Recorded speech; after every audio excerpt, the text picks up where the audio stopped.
जय श्री राधा रानी सरकार की, जय श्री कृष्ण भगवान की, जय श्री लक्ष्मी नारायण जी भगवान की, जय वैशाख मास महत्य में की। वैशाख मास का परम पवित्र समय चल रहा है और इस वैशाख मास में हम जितनी भी भगवान की भक्ति करते हैं उसका फल अनंत गुना होकर प्राप्त होता है। तो वैशाख मास महत्य के 12वें अध्याय की परम सुंदर कथा आज हम आपको सुनाने जा रही है। पिछले अध्याय की कथा में आपने सुना था कि यमराज, जिन्हें धर्मराज भी कहा जाता है, वो ब्रह्मन देवता से एक कथा का वर्णन करते हैं, राजा महिरथ की कथा तथा उनके गुरु महाराज कश्यप जी की कथा। राजा महिरथ जो कि पाप कर्मों में लगे हुए थे, तो कश्यप जी महाराज जो उनके गुरु हैं वो उन्हें ज्ञान देते हैं। तो पिछले अध्याय में आपने वही सुना था कि किस प्रकार कश्यप जी महाराज अपने शिष्य को ज्ञान देते हैं। अब उससे आगे की कथा। अपने गुरु महाराज कश्यप जी के द्वारा सब ज्ञान की बातों को सुनकर आज राजा महिरथ कहने लगे हैं, हे सौम्य स्वभाव वाले गुरुदेव, आपने मुझे वह अमृत पिलाया जिसका आविर्भाव समुद्र से नहीं हुआ है। आपका वचन संसार रूपी रोग का निवारण तथा दुर्व्यसनों से मुक्त करने वाला द्रव्य भिन्न औषध है।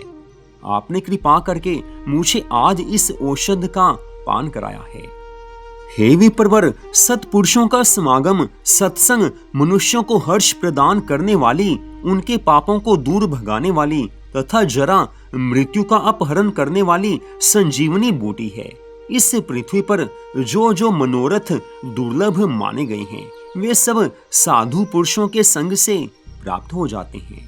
हे महाराज, जो पापों का अपहरण करने वाली सत्संग की गंगा में स्नान कर चुका है, उसे दान, तीर्थ सेवन, तपस्या और यज्ञ करने की क्या आवश्यकता है। हे प्रभु, आज के पहले मेरे मन में जो जो भाव उठते थे वे सब केवल काम सुख के प्रति लोभ उत्पन्न करने वाले थे।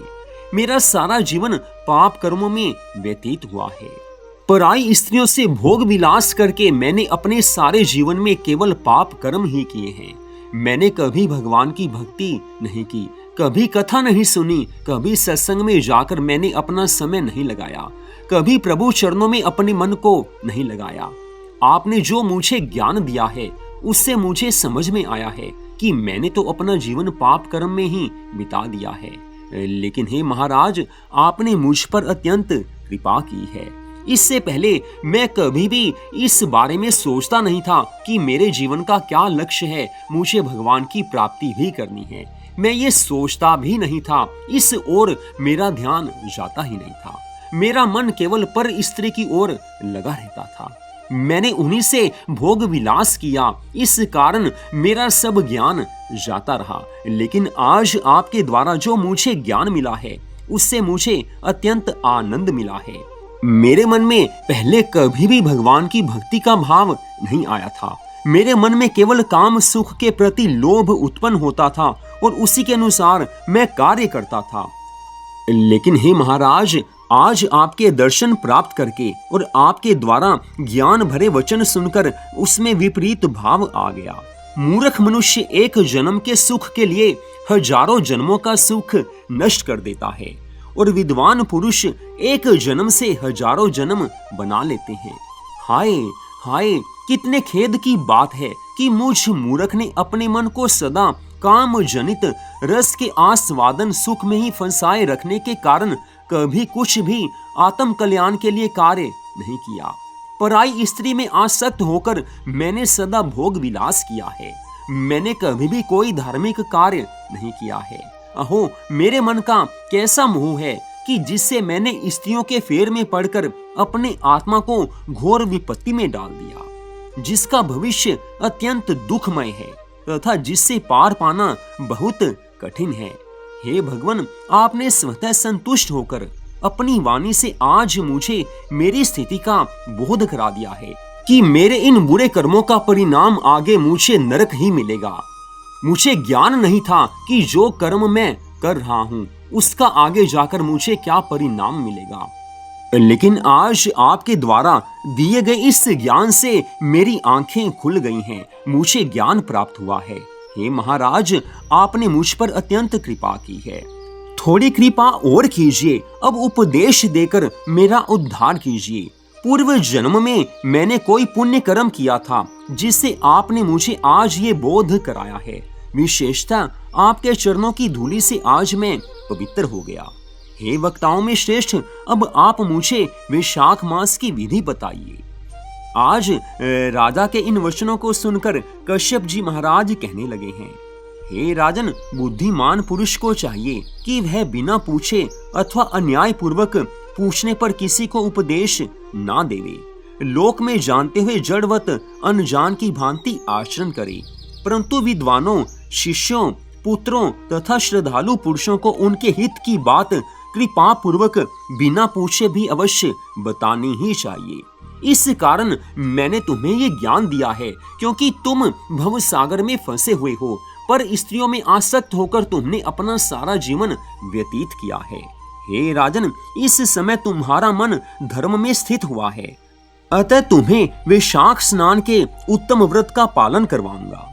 तदनंतर पुरोहित कश्यप ने राजा महिरथ से वैशाख मास में स्नान, दान और पूजन करवाया। शास्त्र में वैशाख स्नान की जैसी विधि उन्होंने देखी थी, उसका पूरा पालन करवाया। राजा महिरथ ने अपने गुरु महाराज की प्रेरणा से उस समय विधि पूर्वक सब नियमों का पालन किया तथा वैशाख मास का जो जो विधान उन्होंने बताया था वह सब आदर पूर्वक सुना, उसके अनुसार सब धर्म कार्य किए। अपने गुरु महाराज की आज्ञा अनुसार राजा महिरथ ने प्रातःकाल स्नान करके भक्ति भाव के साथ पाद्य अर्घ्य आदि के द्वारा श्री हरि भगवान का पूजन किया तथा नैवेद्य भोग लगाया। तत्पश्चात आगे की कथा का वर्णन करते हुए यमराज आज उन ब्राह्मण देवता से कहने लगे हैं कि हे ब्राह्मण देवता, तत्पश्चात राजा महिरथ के ऊपर काल की दृष्टि आ पड़ी है। अधिक मात्रा में रति का सेवन करने से अर्थात पराई स्त्रियों से भोग विलास करने से उन्हें क्षय का रोग हो गया था, जिससे उनका शरीर अत्यंत दुर्बल हो गया। अंततोगत्वा उनकी मृत्यु हो गई। उस समय मेरे तथा भगवान विष्णु के दूत भी उन्हें लेने आ पहुंचे। विष्णु दूतों ने ये राजा धर्मात्मा है ऐसा कहकर मेरे सेवकों को डांटा और स्वयं राजा को विमान में बैठाकर वैकुंठ लोक में ले गए। वैशाख मास में प्रातःकाल स्नान करने से राजा महिरथ का सब पाप नष्ट हो चुका था। हे ब्राह्मण देवता, भगवान विष्णु के दूत अत्यंत चतुर होते हैं। वे भगवान की आज्ञा के अनुसार राजा महिरथ को नरक मार्ग के निकट से ले चले। जाते जाते राजा ने नरक में पकाए जाने के कारण घोर शीतकार करने वाले नारकीय जीवों का आर्तनाद सुना है।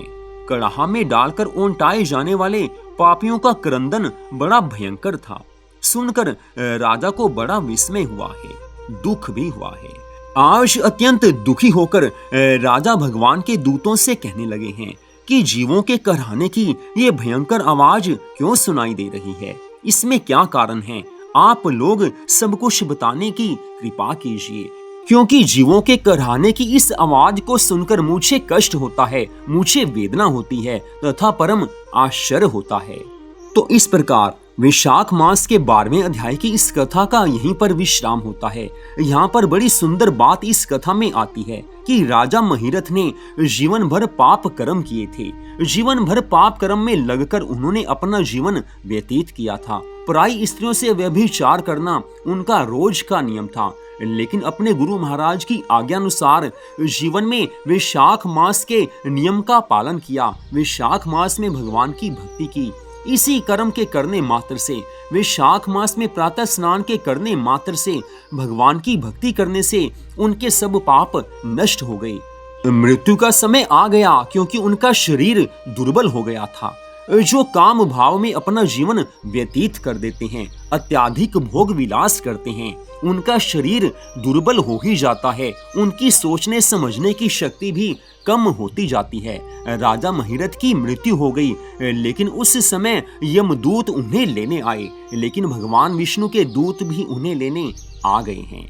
भगवान विष्णु के दूत इस कारण लेने आए क्योंकि राजा महिरथ ने वैशाख मास में भगवान की भक्ति की थी। चाहे उन्होंने जीवन भर पाप कर्म किए थे, लेकिन अपने गुरु महाराज की आज्ञा अनुसार उन्होंने वैशाख मास में भक्ति करके भगवान को प्रसन्न कर लिया था। फलस्वरूप उनके सभी पाप नष्ट हो गए थे।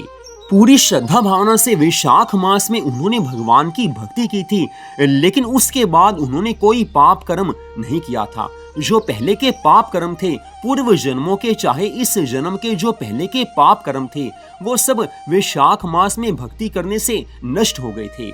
इस कारण उन्हें भगवान के दूत लेने आए हैं। सब पाप नष्ट हो जाते हैं तभी भगवान के दूत लेने आते हैं। भगवान के दूत आज उन्हें वैकुंठ धाम लेकर जा रहे हैं, लेकिन रास्ता वो वाला है कि जहाँ पर रास्ते में नरक पड़ता है।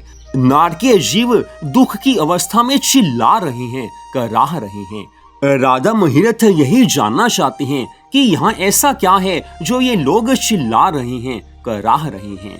तो यही बात वो भगवान विष्णु के दूतों से पूछते हैं। तो एक वैशाख मास में भक्ति करने मात्र से राजा महिरथ को मोक्ष मिल गया, उन्हें भगवान का धाम मिला है। सारा जीवन पाप कर्म किए, लेकिन वैशाख मास में भगवान की भक्ति कर ली।